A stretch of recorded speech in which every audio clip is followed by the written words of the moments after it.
one first, and we got to unveil it to her. Then he wanted one that kind of matched hers, and so we ended up building his 76 Cadillac, cut the top off of it, and wrapped it red chrome, so they were both red chrome for last year's CMAs. And so then when it came time, we were done with that one, he came back and was like, hey, I need something bigger and better for this year's coming up CMAs, or the following year. And so he was like, he saw my Lincoln Continental and was like, I want a convertible Continental for the CMAs. I said, for next year's? He said, yeah. Oh boy. Okay. That's actually a story. We were at his house doing something else, picking up another car, working on another car, because we build several cars for him. And he mentioned that. He said, I want this car to be my legacy. He's like, I want this one to be in the museum. I want this one to show and represent my career. Well, the only thing he said is that one, it had to be a convertible. It had to be a Lincoln Continental between 61 and 70. No problem. Then he came in and was like, I want it to be black. I said, well, wait a second. I'll build you a Continental. I'm not building it black though. And he said, what do you mean? I said, everybody does black. Everybody does black or white. They all do certain things on them. I said, let me do something different. And he was like, okay, you build it then. Okay. Well, the 64 and 65 is rare. I didn't set out to look for a 64. I'm real partial to the Continentals. I love the Continentals. I have a 61 myself, and between 61 and 70 are the most sought after ones. And 64 and 65 are kind of the redheaded stepchilds. They had their own style. Between 64 and 65, they're the only two that are kind of match. The interiors are the same, but the exteriors are kind of different than all the rest. And so it just happened to pop up in Salt Lake City for sale. It was a pretty decent price, in really good shape, and so we bought that one. That one was hard. We kind of winged it in the beginning and started to put stuff together, and I would send him inspiration ideas, and I would get no response because he's so busy, and so we just kind of took it. But I brought in my wife, I brought in these guys, and I'd ask everybody's opinion. Hey, what do you think about these color combos, and what do you think about doing this? And so then we kind of leaned in a little bit to the Rolls Royce Illuminary Edition, which is a special Rolls Royce that they only made 55 of. But the interior combo, we worked on a couple of them, and the interior combo is really cool. Like the way they put the colors together and stuff is really cool. So we kind of took that a little bit as inspiration for the interior. And then the exterior, we wanted to give him he wanted black originally. So we wanted to give him that real dark look where it almost looked black, but when you hit the sunlight, it's this real deep dark blue. And so it really sparkles and shines. It looks really cool. And then we wanted to do something different. We definitely didn't want to do chrome like everybody does on all the trim. So we wanted to find something that just kind of hit all the colors and just kind of bounced off of each other. And with some opinions, I got vetoed on a couple of colors by you guys, and so we ended up with the matte charcoal gray color trim. It was definitely, it was definitely an eye opener to see how much detail actually goes into cars like that, and especially doing it for someone like that is just having the opportunity to do it is just it makes me happy. Simply having the opportunity to work on a car like that is just awesome, I think. I don't know that I brought a whole lot. I was more kind of on the still learning section. I'm still learning. I learn every day, but me too. At the end of the day, seriously, all that really was just my willingness to learn. I think is the only thing that really helped out, I suppose. Just even that extra hand throughout the whole process. I mean, even if he didn't know what he was doing, to be able to get him to say, hey, I need you to hold this, or feed me this wire, or, grab this while I'm flipped upside down, or you're upside down under the dash. I mean, more of my things is mechanics. I'm good just about all of it, but that's usually my go-to. I enjoy getting dirty and wrenching and showing these guys like the suspension. God bless, we all had so much time on that suspension, just trying to get it straightened out. And then Xavier and I, what time was that in the morning? We were trying to cut pipe for the custom exhaust. Probably like 6, 7. So the birds were chirping. yeah. I did watch the sunrise, so it was Sunrise. good. But Xavier being a welder and having that skill set, I wanted to show him the other side of it, which is the fabrication part. Because he learned it in school, but it wasn't the same until you get into a shop, and it's like, oh shit, what do I do with all this? Very different from practical. So It's like, here's 2 pieces of pipe, put it together. Yeah. But out there, it's like, hey, you gotta cut it, Yeah. make it fit, So, and do that. yeah, a little bit of geometry, a little bit of math, and no sleep. So No sleep. it always worked out. We had Red Bull. Several weeks. We had Red Bull. And we had donuts too. Yeah, Never forget those donuts. We had pizza Chips. too. we had pizza. We did have Pizza? pizza. You're right. Yeah. It was like what 2 a.m. 3. Sam's out running around getting us all Food and drinks, yeah. making sure we're good and caffeinated and sugared up. I was so caffeinated that I was convinced that I could actually drive home. Yeah. Well, I am a certified welder. I went to welding school, so I did a lot of the welding on there. And there was a couple pieces of the chrome trim that Mike had messed up several times that I had to fix several times. So You also I think- flushed the firewall. I did that too. I cleaned the whole engine bay, flushed, You did shaved all the holes. the plates for the motor mounts. Motor mount, yeah. You modified the frame to hold the engine. I did do that. You sat in that engine bay for what, 2 days with a grinder? 2, 3, 2, 3, 4. I don't know. They all meshed together. To me, it's one big day. You did the trans tunnel. Did the trains tunnel. There was a lot. So if any of the bolts break, we know who to blame. It's his fault. Yep. Yeah. It's his fault. You did the exhaust. I did, Exhaust. and it helped here and there with various other things like him, because I'm still new, still learning, like always. Mine is wiring. Mine, I understand wiring. I don't know. I don't know why. I don't have to think about it too much. I understand it. I get it. I see it. I can track it. I can follow it. I can troubleshoot it. I can, dial it in. That's what I'm really good at. Of course, I can do a lot of the other stuff too, suspension and fabrication and interior work and stuff like that. And the benefit that we have, the skill that me and him have, and we can teach these guys all around. There's not here in the shop. There's not one person that's an expert at that. It's maybe we're not all experts at everything, but we're all good at everything. We can all be good at everything, right? And some of us are better at certain things than others, and that's what makes us a great team, is because we can go, hey, that's your expertise. You go and do that. Let me go and do this because I can do this faster than you can. But if we have to switch it, no big deal. We initially set out not to rip out all the wiring, but we ended up ripping out all the wiring. We redid all the fuse box. Of course, under the engine bay is all brand new because that's all modernized with the Coyote engine. But interior, we anticipated not redoing everything. What we ended up redoing everything. So it's all everything's brand new relays, brand new wiring, brand new fuse box, brand new everything. Switches, gauges. Yeah, we relocated the battery, which most guys don't do. We put it in the trunk. We did all the stereo. We put brand new switches in there, brand new cluster. And then vintage air system. Yeah, so it had vintage air. AC and heat.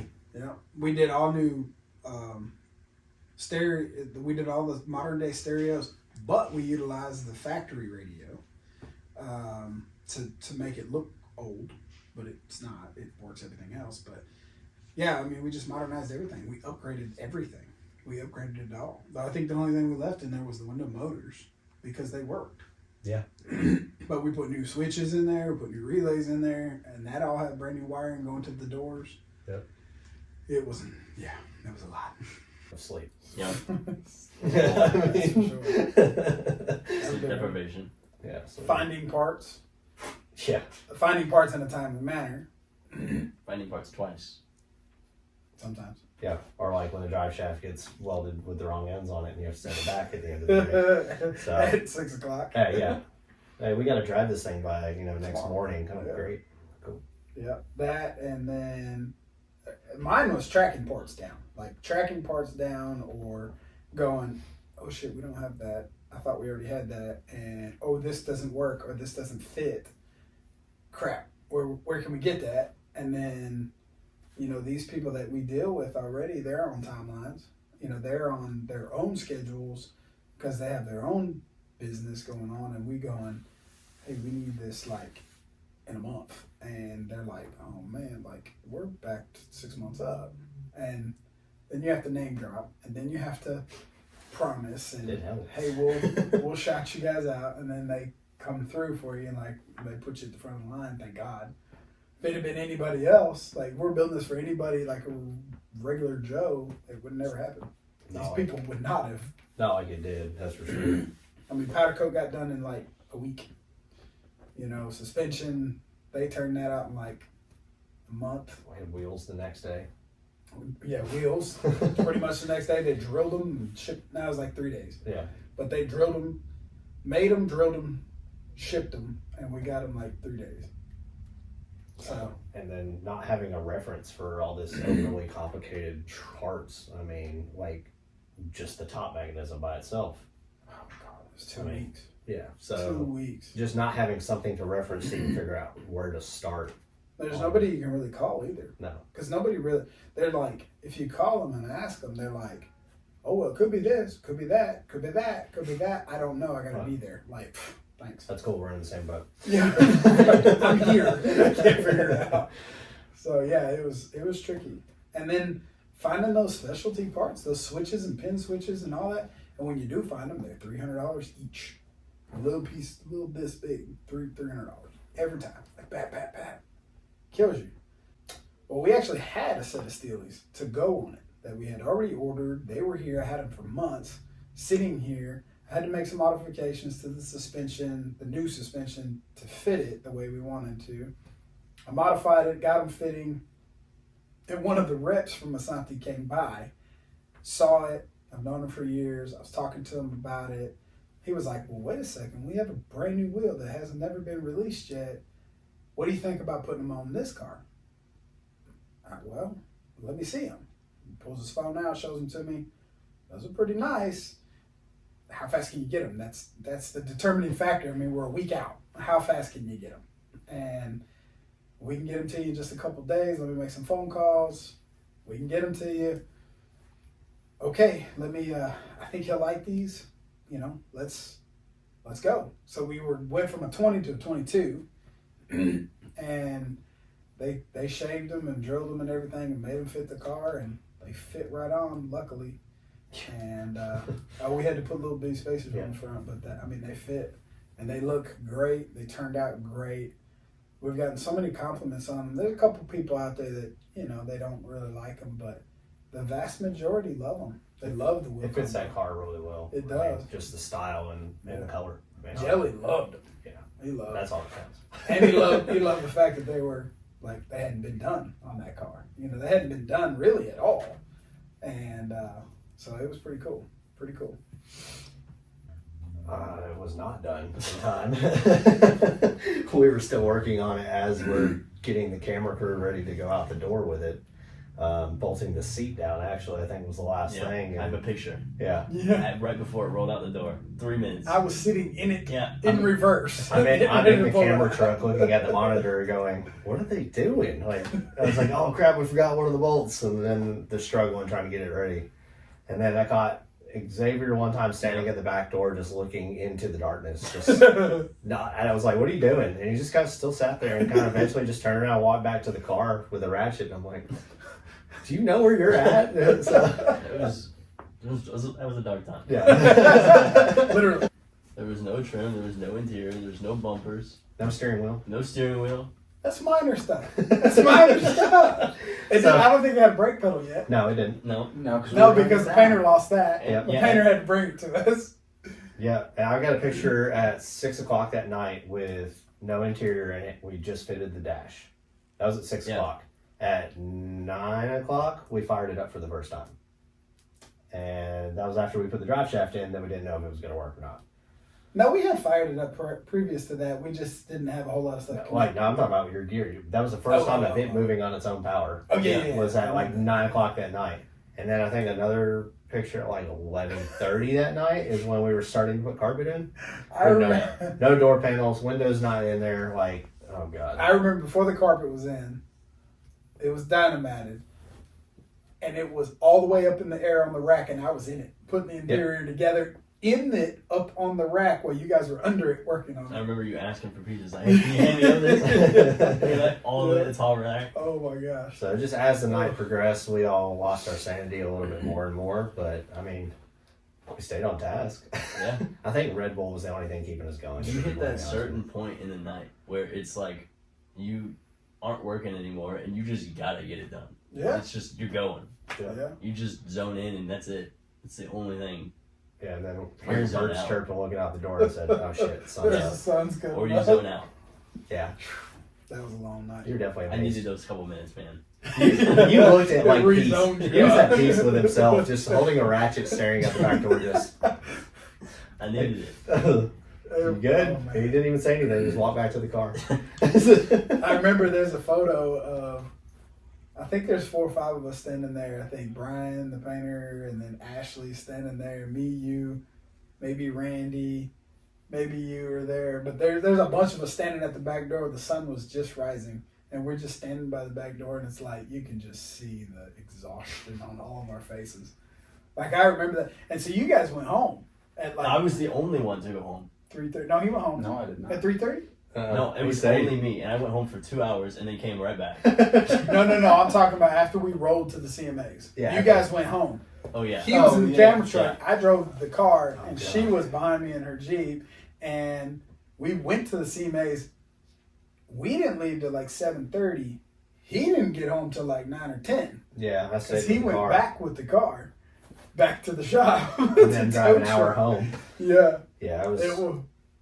And then Ashley went with us too. He was at the CMAs as well. That's right. He Because we he did drove just the the service truck. Yeah. That's right. Because we were there adjusting the seat for Jelly to be able to fit in because we had to move it back. And then we blew a fuse on the fan. And we had to figure that out really quick. And we figured that out and put a new fuse in there and it kept it from overheating or something like that. But that's when we were out there with Cody Johnson. Yeah. When Jelly walked out to see the car, he wasn't ready or anything. Like the videos that people see, he's all dressed up, ready for the CMAs. That was the second time he saw the car. The first time he saw the car, he just came off the tour bus with his IV bag on and stuff like that, getting fluids, and he was just shocked. And when I first pulled up, Cody Johnson, his bus was parked in front of Jelly's, and he came out with his buddy to look at it. He was like, "Man, I heard this thing pull up. Sounds like motorcycles." And he loved it. And so then I went on the tour bus with Jelly, and he came out and looked at it, and he was blown away. Like, he loved it. He loved the engraving. He loved the paint. He loved the interior. He was like, "Man, this thing is so crazy." I mean, he loved it. Loved the way it sounded. I was afraid it was going to be too loud. Exhaust. You still think it's too loud. I do think it's a little loud. I do But he too. loved it. And then he went Gotta show back it and off. got dressed. We dialed in the seat and dialed in the fuse and stuff like that. And got it dialed in. And then he put on his suit and came back out. And that's when Bunny came out. And she loved it too. She was like, "Man, this is crazy." And it was a pretty surreal moment. But also, we were all exhausted too, so it was like, let's just hurry up, I mean, it was cool. It was like, we drove watching it go there and go through Nashville, and the shots that they got going through Nashville were just killer of that car with the background. And by the way, that was the maiden voyage. Yeah. That was the first that's- time I'd ever been Well, it driven. hadn't been driven, so let's go drive it all the way to Nashville. That's a great idea. Yeah, Yep. it And made it. they made it. It made it. It made it to the CMAs. It made it there. They made it across the red carpet. and That's it. all we. That's all she wrote. It made it. It's about the details. I mean, it really is. It's about fine tuning. It's about being able to pay attention to the details. It's about, because there's always things like us being in the industry, we see details that other people will never see unless you're in the industry, right? The average person is not going to see certain things that we see, that we judge ourselves for, right? Every car that we ever build, there's always something we judge ourselves for, including our own. And it's never perfect. Never perfect. It's never perfect. And so we always see things and we're like, man, I should have done that or tweaked that or done this. And that's why, doing it in that short period of time, it's like, you got to get the bulk of it done. If you get the bulk of it done, 99% of the population is, oh, this is perfect, but it's always at 1%. Like we had a couple people we had one person specifically was like, whoa, you pay all that money and the door's not lined up all the way. The door wasn't shut all the way. So it's like, dude, come on, man. Like, jeez. That one really got to you. It did. You're still on it. It really got to me. There was also a wrinkle in the carpet. And one of the pictures was taken of like the interior door handle, but you can see the carpet under it. And it was wrinkled because I didn't have time to fix it. And it bothers me. It's not now. It's fixed now. It's like the picture of the Titan. And then you're like, well, that's Brett's cigarette butt sitting over there. That's it. Exactly.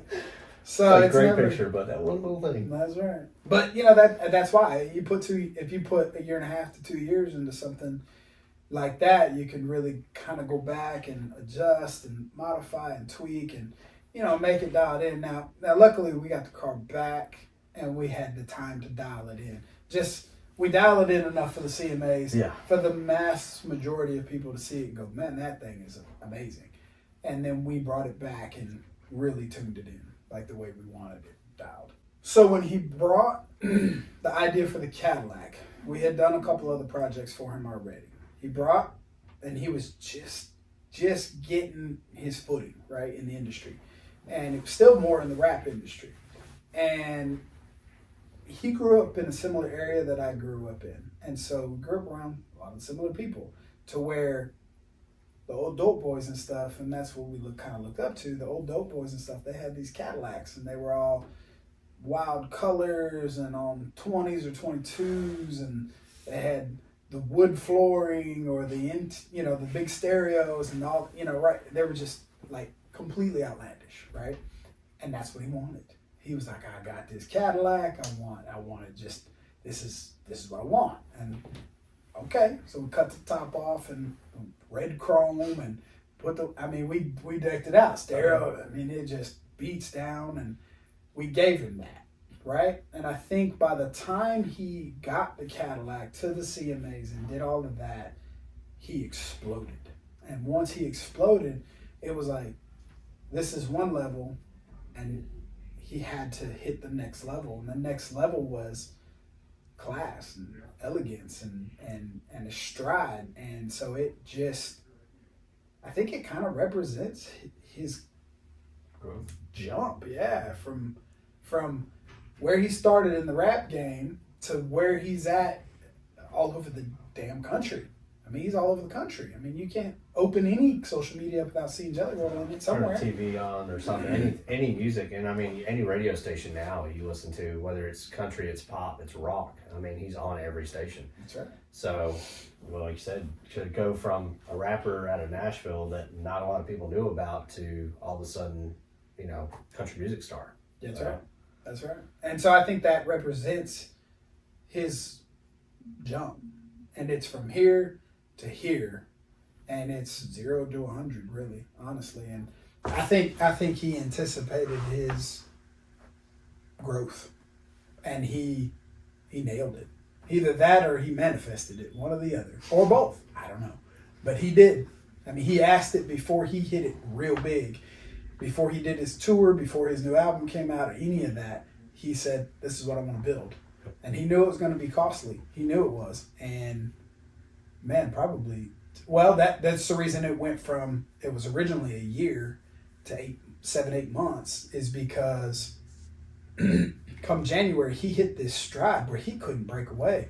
He couldn't get in here until like April to kind of go over some details, get a deposit, all that stuff. We found the car and got it here by December, but he couldn't meet with us until like April. He just could not find the time. And that's why we got kind of a late jump on it. A year, we probably could have done it in a year, no problem. But that's why I got a late jump on it. And so once we got it, it was like, okay, cool, here we go. And we hammered on it. But it's pretty cool, though, to also be a part of, not really a part of his growth, but a part of watching that growth, you know? Because he would check in from time to time and go, hey, you know, how's it going? Or, hey, we gonna be ready? And he would stop in. Hey, is it gonna be ready? It's gonna be ready. The night before CMAs. I think, honestly, watching his reaction, just to see the car. I mean, because his initial reaction, he was just over the top. And even being that sleep deprived, you know, watching that, and it's like, okay, it was worth it. You know, all this that we worked up to, all this time we spent into it. I mean, it was just good. It was a good feeling. Yeah. Yeah, no, I agree. And that, you know, to be honest, I don't know that you guys are necessarily there yet. Maybe you are. I don't know. I know for us, or at least me, it's about the reaction, right? Because we don't do this for any other reason but the reaction. Yeah. I mean, it's about the customer going, oh man, this is what I've always dreamed of, or this is amazing. I can't believe you did it. And you know, to even step back and look at the car, like I think I was talking to you guys just a few days ago, you know, step back and look at the car and go, man, we built that from nothing. I mean, you saw it. You guys saw it. It was nothing. Especially looking I back, saw it. looking back through your photos and everything, and you see like when we first got the car in, and you're like, oh shit, how are we ever gonna make it? Yeah. Like, and it's amazing to take something like that, where it started from, you know, a $30,000 car, and turn it into something that could be worth upwards of $500,000. You know, is amazing. It's my phone. But to take that and then to topple it and add all of the comments that people made on it from the CMAs on the social medias, Jelly Roll's comments, Bunny's comments, Cody Johnson's comments, you know, all of those people and them go, oh, this is amazing. To go, wow, we built that. Like Even non-car people were saying, man, this is awesome. So that's what's awesome. Like, My mom loved it. yeah, when you start showing people that are not in our industry and like into cars like we are, and they're just like, that's badass. They're like, okay, yeah, you know, I feel good about that one. So and that's without even throwing on the fact that it's Jelly Rolls on top of that. Yeah, and then you throw that, it's like one more, like, holy crap. You know, it's really cool. And I felt really, really honored, you know, for him to trust us with that, right?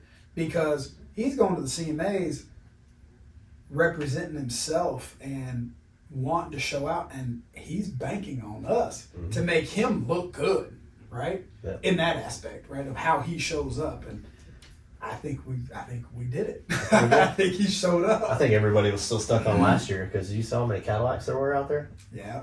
So the Lincoln threw a wrench in everybody else's Cadillac game. Okay. That's okay. That's okay. Keep bringing your Cadillacs. I think we definitely got best in show for CMA. Yeah. That would have been nice for the CMAs to do some kind of like, let's see what you can do. A car show? That'd be cool. That'd be awesome. Hey, if we did Bring your old schools. Well, yeah, do the people's pick though. Don't let it be judges. No. I mean, we do a full vote on everybody's car. Do it online. Let everybody get in, text it, whatever you got to do. CMA after show. Yeah. After car show. Yeah. That'd be cool. That'd be cool. Just show up.